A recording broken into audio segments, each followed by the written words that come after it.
اعوذ باللہ من الشیطان الرجیم بسم اللہ الرحمن الرحیم ربی یسر ولا تعسر وتمم بالخیر۔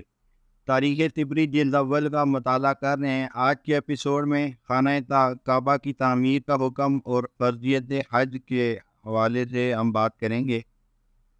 خانہ کعبہ تعمیر کرنے کا حکم، یہاں تک کہ اللہ تعالیٰ کی طرف سے بیت اللہ کی تعمیر کا حکم آیا، لوگوں کو حج کے لیے آواز دو۔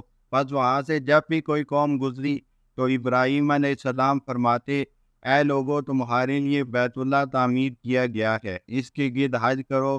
آپ کی آواز درخت، چٹانوں وغیرہ میں سے کوئی بھی سنتا تو یہ کہتا، لبیک اللہم لبیک۔ راوی کہتے ہیں کہ قرآن مجید کی آیت ربنا انی اسکنت من ذریاتی بوادی غیر ذی زرع عند بیتک المحرم، اے اللہ، میں نے اپنی اولاد تیرے عزت و ادب والے گھر کے پاس جہاں کھیتی نہیں لا بسائی ہے۔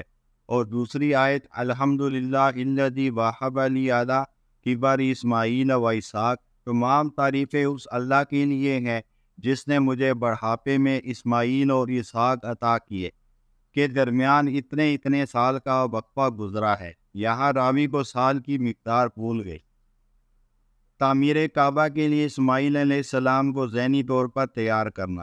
ابن عباس رضی اللہ عنہ سے مروی ہے کہ حضرت ابراہیم علیہ السلام اسماعیل علیہ السلام کے پاس آئے تو وہ مائع زمزم کے پیچھے تیر اندازی کر رہے تھے۔ ابراہیم علیہ السلام نے فرمایا، اے اسماعیل، تیرے رب نے مجھے حکم دیا ہے کہ میں اس کا گھر تعمیر کروں۔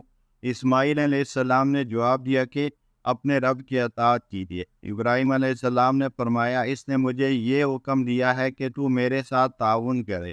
اسماعیل علیہ السلام نے عرض کیا کہ میں حاضر ہوں، چنانچہ دونوں تیار ہو گئے۔ دنیا کے بت قدہ میں پہلا وہ گھر خدا کا۔ ابراہیم علیہ السلام تعمیر کرتے تھے اور اسماعیل علیہ السلام پتھر اٹھا کر دیتے تھے، اور دونوں یہ کہتے تھے، اے ہمارے رب، ہمارا یہ عمل قبول فرما لے، بے شک تو سننے والا اور جاننے والا ہے۔ جب عمارت بلند ہوگی اور ابراہیم علیہ السلام پتھر اٹھا کر وہاں رکھنے سے عاجز آ گئے تو نیچے ایک پتھر رکھ کر اس پر کھڑے ہو گئے۔ اسی جگہ کو مقام ابراہیم علیہ السلام کہتے ہیں۔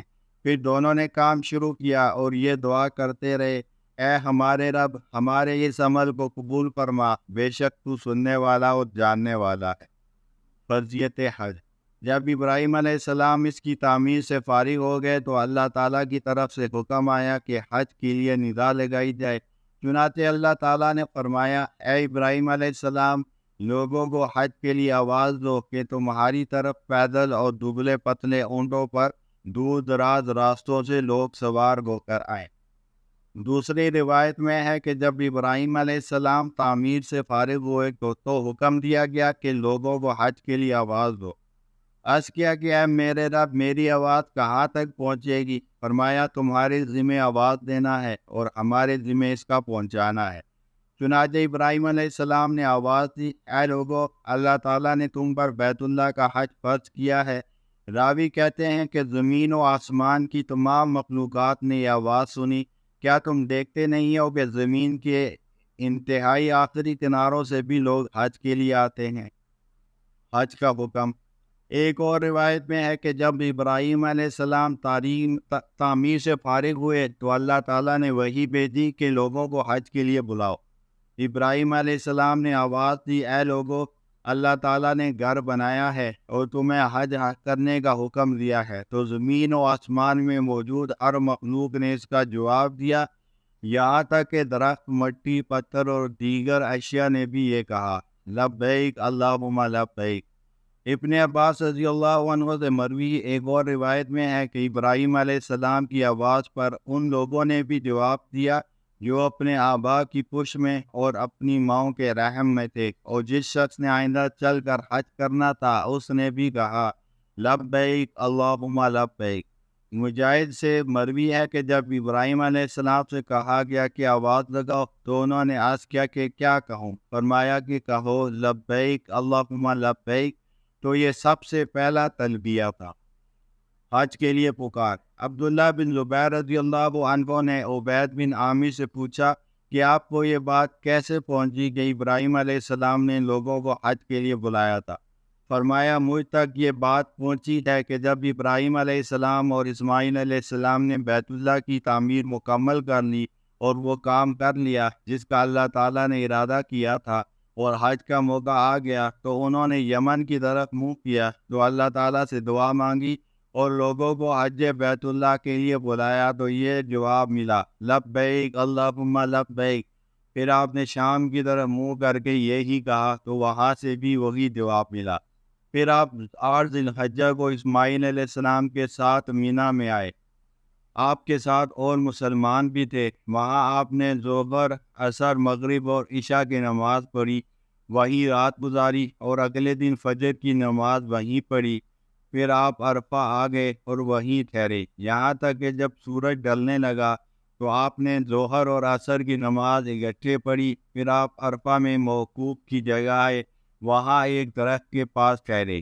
یہی جگہ عرفہ کے اندر موقف ہے جہاں امام حج ٹھہرتا ہے اور لوگوں کو مناسک حج کی تعلیم دیتا ہے۔ جب سورج غروب ہو گیا تو ابراہیم علیہ السلام اور ان کے ساتھی وہاں سے چل کر مزدلفہ آئے اور وہاں مغرب اور عشاء کی نماز اکٹھے پڑھی۔ سب نے رات وہیں گزاری، اگلے دن صبح کی نماز پڑھی اور پھر مزدلفہ میں قضا کے مقام پر ٹھہرے۔ یہ مزدلفہ کا موقوف ہے۔ پھر جب صبح خوب روشن ہو گئی تو ابراہیم علیہ السلام اور دوسرے وہاں سے چل پڑے۔ آپ ان لوگوں کو اپنے افعال دکھاتے رہے اور تعلیم دیتے رہے، یہاں تک کہ آپ نے جمرہ کبریٰ کی رمی کی، منع میں جانور ذبح کرنے کی جگہ آئے، پھر نہر اور حلق کیا اور پھر وہاں سے لوٹ کر بیت اللہ آئے تاکہ لوگوں کو دکھائیں کہ طواف وداع کس طرح کرنا ہے۔ پھر مینا میں آ کر رمی کی، یہاں تک کہ حج سے فارغ ہوئے اور لوگوں کو گھر جانے کی اجازت دے دی۔ حضور اکرم صلی اللہ علیہ وسلم اور بعض صحابہ سے مروی ہے کہ جبرائیل علیہ السلام ابراہیم علیہ السلام کو مناسک حج سکھاتے رہے۔ حضور اکرم صلی اللہ علیہ وسلم سے مروی روایت، عبداللہ بن عمر راوی ہیں کہ رسول اللہ صلی اللہ علیہ وسلم نے فرمایا کہ 8ویں ذی الحجہ کو جبرائیل علیہ السلام آئے اور ابراہیم علیہ السلام کو مینا میں لے گئے، وہاں ظہر، عصر، مغرب اور عشاء اور اگلے دن فجر کی نماز پڑھی۔ پھر وہاں سے چل کر عرفات آئے، وہاں پیلو کے درخت کے پاس گئے اور دوسرے لوگوں کے پاس اترے اور وہاں ظہر اور عصر اکٹھی پڑھی۔ پھر وہیں ٹھہرے یہاں تک کہ مغرب کا ابتدائی وقت آ گیا۔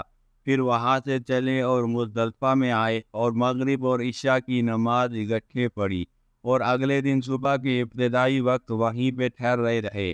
پھر وہاں سے چل کر مینا آئے، رمی جمرہ کی، جانور ذبح کیا، حلق کرایا اور پھر بیت اللہ کی طرف لوٹ گئے۔ اسی کے مطابق اللہ تعالیٰ نے حضور اکرم صلی اللہ علیہ وسلم کو حکم دیا کہ اے محمد صلی اللہ علیہ وسلم، دین ابراہیم علیہ السلام کی پیروی اختیار کرو جو ایک طرف کے ہو رہے تھے۔ وآخر دعوانا الحمد للہ رب العالمین۔